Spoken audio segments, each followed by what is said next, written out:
Hello students, welcome back to my YouTube channel. SS ৰিজাল্টক লৈ এটা official update আহি গল কাৰণ মুখ্যমন্ত্ৰী ইতিমধ্যে ঘোষণা কৰিছে যে SS ৰ ৰিজাল্ট এই মাহৰ শেষৰ ফালে ঘোষণা কৰা হ'ব। তোমালোকে হয়তো সোশ্যাল মিডিয়াত দেখা পাইছা, নহলে মই তোমালোকক জনাই দিব বিচাৰো।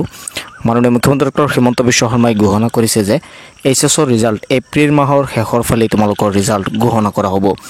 SS ৰ ৰিজাল্টেই হোক বা মেট্ৰিকৰ ৰিজাল্টেই হোক, মাননীয় মুখ্যমন্ত্ৰী আৰু শিক্ষামন্ত্ৰীয়ে যেটো ঘোষণা কৰে সেইটোৱে হ'ব। যেহেতু তেওঁ ঘোষণা কৰিছে যে SS ৰ ৰিজাল্ট তোমালোকৰ এই মাহৰ শেষৰ ফালে হ'ব।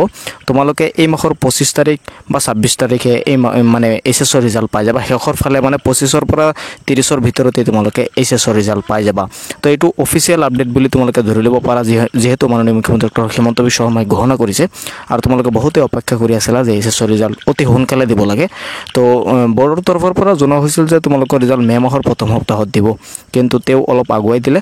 তো এইটোৱে হ'ব মানে মে মাহত মানে কিয় দিব নোৱাৰে জানা, মে মাহত তোমালোকৰ মে মাহত ইলেকশ্যন আছে। তোমালোকে হয়তো বহুতে জানা মে মাহত পঞ্চায়তৰ ইলেকশ্যন আছে, সেইকাৰণে মে মাহত নিদিয়ে।